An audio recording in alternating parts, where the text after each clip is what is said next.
Hello friends, welcome to my channel truth of share market. So discuss कर लेते हैं stocks for 27 Feb 2024। बात करें आज की, तो आज मार्केट पहले हाफ में अगर आपने देखा हो तो थोड़ा बियरिश था, फिर थोड़ा पॉजिटिव हुआ, फिर थोड़ा सा लास्ट में थोड़ा सा बियरिशनेस दिखा के क्लोज हो गया, है ना। ऑलमोस्ट मिड कैप में थोड़ा मूवमेंट था, बाकी जगह आपको ऐसा मूवमेंट नहीं मिला कि हाँ बड़े मूवमेंट्स आपको मिले हों। So first of all this video is only for education purpose. यहाँ मेरा Telegram link and WhatsApp number given है, सो प्लीज ज्वाइन कर लें। स्टार्ट करते हैं विद HDFC बैंक। देखो HDFC बैंक की बात करें, कल भी आपको यही लेवल गिवन थे क्योंकि यहीं कहीं मार्केट ने क्लोजिंग दी थी एंड आज भी सेम लेवल है।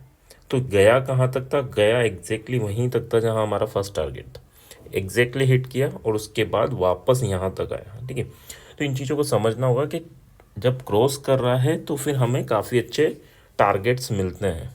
देखो, एक कोशिश ये करना, अगर आप नए ट्रेडर हैं तो 9:45 AM के बाद आप एंटर करें।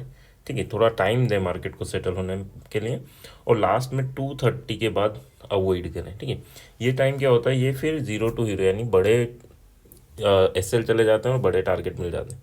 और आप बिगिनर क्या करेंगे, बड़े टारगेट नहीं लेंगे लेकिन बड़े SL जरूर दे देंगे। ठीक है, छोटा सा टारगेट ले लिया, बड़े SL दे दिए। तो इन चीज़ों से बच के रहें, ये टाइम अवॉइड करके चलें अगर आप कर सकते हैं तो। चलो स्टार्ट कर दें। लेवल 1423 वन सेकेंड ये फिर से ब्रेक करता है तो फिर आपको 1435 एंड देन 1445 तक के लेवल दिखेंगे। बट हाँ, यहाँ पर थोड़े से हम बियरिश रहेंगे। क्यों बियरिश रहेंगे? क्योंकि और ये एक ब्रेकआउट किया और सक्सेसफुल के बाद नीचे आ गया। ठीक है, तो यहाँ पर थोड़ा सा बेरिशनेस है। ये रेंज ब्रेक करके वापस रेंज में आना थोड़ा सा बेरिशनेस है। दैट डजन मीन कि हाँ यार हम बिल्कुल बेरिश बैठ के या तो हम सेल करके बैठ जाएं, वो चीज़ें नहीं है ना। लेवल टूटेंगे तो या फिर हमारे ऊपर जाएंगे तो हम बेरिश कोई पैटर्न बनता है तो फिर, है ना। नीचे की बात करें, सेल कब करना है तो 15.5 अगर टूटता है तो 1407 एंड 1398 तक के टारगेट हम प्लान कर सकते हैं। यहाँ पर SL की बात करें तो 1419 का हमारा SL रहेगा। ठीक है, so that's about HDFC bank. Next अगर हम बात करें, सो that is our axis bank. Axis bank ने क्या किया? एक्सिस बैंक ने जो किया फर्स्ट में ही कर लिया। ठीक है, एंड उसके बाद दिन भर कंसोलिडेशन की। सो अभी लेवल क्या है इम्पोर्टेंट? लेवल इम्पोर्टेंट है 1088 पे इसे भयंकर रेजिस्टेंस मिल रहा है और 1082 पर इसको भयंकर सपोर्ट मिल रहा है। ठीक है, तो 88 अगर टूटता है तो फिर एकदम ये जो सेलर्स बैठे हैं जिन्होंने जो सेल करते जा रहे हैं उन्हें हटना पड़ेगा और फिर हमें 1097 एंड देन 1105 तक के लेवल देखने को मिलेंगे। बट सिमिलर टाइम अगर 1082 टूटता है तो फिर आपको 1073 एंड 1062 तक के लेवल देखने को मिलेंगे।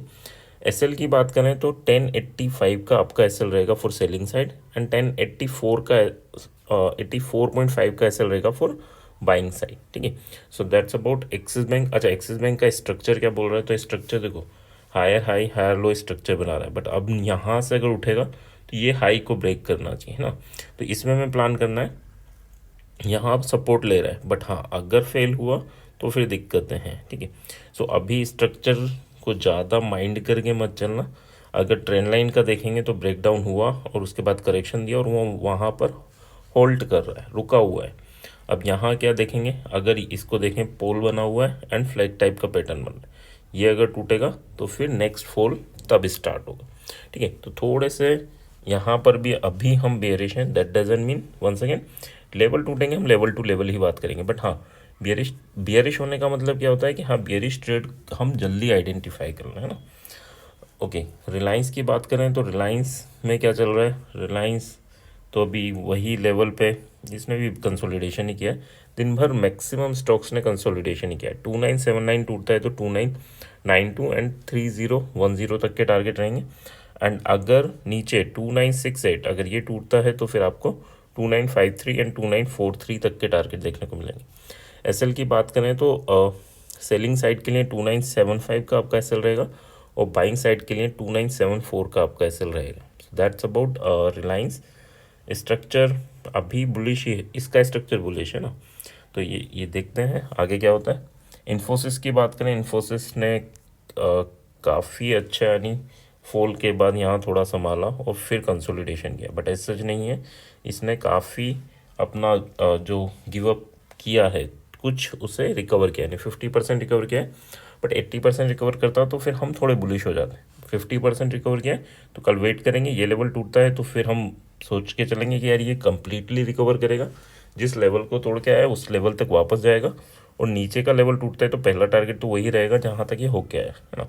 सो 1662.5 टूटता है तो 74 एंड देन 88, एंड यहाँ पर अगर हम एसएल की बात करें तो 1658 का आपका एसएल बनेगा। 54.5 टूटता है तो 45.5 एंड देन 35.5, ये आपके टारगेट रहेंगे। यहाँ पर अगर हम एसएल की बात करें तो एसएल यहाँ पर आपका 58.5 करेगा, 1658.5, ठीक है। तो ये एसएल याद रखना for selling side and for buying side 1658, ठीक है। नेक्स्ट अगर हम बात कर लेते हैं, so that is our SBI. SBI में क्या चल रहा है, ये लोअर हाई लोअर लो स्ट्रक्चर बना रहा है, ठीक है, और ये यहाँ इस ट्रेंड लाइन का रेजिस्टेंस फेस कर रहा है, यहाँ ट्रेंड लाइन का सपोर्ट फेस कर रहा है। जब तक इस ट्रेंड लाइन में फंसा हुआ है तब तक आपको कुछ नहीं करना है, यहाँ सेल करना है, यहाँ बाय करना है, फिर यहाँ सेल करना है, यहाँ बाय करना है, ठीक है। बट हाँ, जब ये ब्रेकआउट होंगे तब हमें बड़े लेवल के लिए अप्रोच करनी है। तो यहाँ पर जो लेवल्स हैं वो लेवल्स मार्क कर लेना। ये लेवल्स क्यों मार्क कर रहे हैं कि अगर ये लेवल टूटेंगे तो यहाँ तक जाएगा। अब देखो कल के लिए क्या है, जैसे ये लेवल टूटेगा ना तो ये ट्रेंड लाइन भी टूट चुकी होगी, ठीक है, तो फिर आपको एक बड़ा मूवमेंट देखने को मिलेगा। ये अब यहाँ से गिर रहा है तो कहाँ तक जाएगा, यहाँ तक, और कल अगर 12 बजे तक यानी यहाँ गया तो फिर क्या रहेगा, आपके ये दोनों टारगेट हिट हो जाएंगे, ठीक है। सो केवल आप चाहें तो ट्रेंड लाइन बना लें ये दोनों और इनको ही प्ले करें एसबीआई में स्पेशली, ठीक है। लेवल 62 टूटता है तो 67.5 एंड देन 73 तक के टारगेट, और अगर 57 टूटता है आपका तो 53 एंड 48.5 ये आपके टारगेट रहेंगे फॉर सेलिंग साइड। एसएल की बात कर लें तो एसएल 760 का रहेगा हमारा फॉर बाइंग साइड एंड 759 का रहेगा फॉर सेलिंग साइड। नेक्स्ट बात कर लेते हैं, so that is Tata Motors. Tata Motors का भी देखो, अच्छा एक और चीज़ है ना, अगर फर्स्ट कैंडल में इस टाइप का कुछ स्ट्रक्चर बना हुआ है या फर्स्ट कैंडल काफ़ी बड़ी बनी हुई है तो उस दिन उस स्टॉक को आप अवॉइड कर सकते हैं, ठीक है, क्योंकि जो फ्लक्चुएशंस होने थे वो हो चुके हैं, अब इतने बड़े फ्लक्चुएशंस नहीं होंगे। तो फिर उसमें क्या करते हैं, हम हाई और लो को मार्क कर लेते हैं। हाई टूटता है तो हम बाइंग साइड जाते हैं, लो टूटता है तो सेलिंग साइड जाते हैं। अदरवाइज़ क्या होता है, 90% टाइम्स उसी के बीच में आपका स्टॉक्स मूवमेंट देता है, और अगर आप ऑप्शन में करते हैं तो वो काफ़ी डिके होते रहते हैं ना।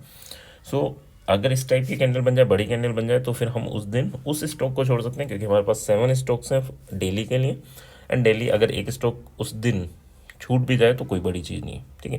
तो बड़ी कैंडल, फर्स्ट कैंडल बड़ी बनती है, यानी 15 मिनट की कैंडल देखना आप, वो बड़ी बनती है, तो फिर हम उसको अवॉइड करें।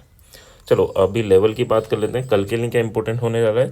940 अगर टूटता है तो 47 एंड 53.5, एंड 934 अगर नीचे टूटता है तो 928 एंड 923, ये आपके टारगेट रहेंगे। 937 का एसएल रहेगा for buying and as well as selling. Next बात कर लेते हैं, so that is our Adani. Adani में क्या चल रहा है, देखो अडानी वन साइडेड मूवमेंट दे रहा है, अपसाइड जा रहा है धीरे धीरे, एंड एक ट्रेंड लाइन है जिसको सपोर्ट लेके चल रहा है। तो आप ये ट्रेंड लाइन ड्रॉ कर लें, यही हमें बाइंग करनी है, एंड उसके हिसाब से नेक्स्ट लेवल क्या रहेंगे, तो 3345 अगर टूटता है, आज का हाई टूटता है तो फिर आपको 3390 एंड 3439 तक के टारगेट आपको देखने को मिलेंगे इन अडानी। यहाँ पर एसएल की बात करूँ तो 3328 का एसएल रहेगा। 3321 अगर टूटता है यानी 20 टूटता है तो 3288 एंड देन 3259 यानी 60, ठीक है। तो यहाँ तक के टारगेट रहेंगे, और यहाँ पर एसएल 3332 का रहेगा, 3332 का रहेगा। So that's your hard SL for selling, and अगर बाइंग की बात करें तो 3328, ठीक है, ये बाइंग के लिए। आई होप यहाँ तक चीज़ें क्लियर होंगी। देखो एक तो पैटर्न साथ में समझ के चलना है, उसके हिसाब से हमें प्लानिंग करनी है। जैसे मैंने कुछ स्टॉक्स को बोला कि यार ये इनमें बियरिश हो सकता है, तो वहाँ पर बियरिश ट्रेड अगर मिलती है तो ज़्यादा प्रॉफिट होगा, एंड कुछ को बोला है कि बुलिश मूवमेंट चल रही है, क्यों, क्योंकि वो डाउस थ्योरीज रहती हैं जिनको फॉलो कर रहे हैं, ठीक है। तो वहाँ पर अगर बुलिश मूवमेंट मिलेगा तो ज़्यादा अच्छे प्रॉफिट होंगे, ठीक है।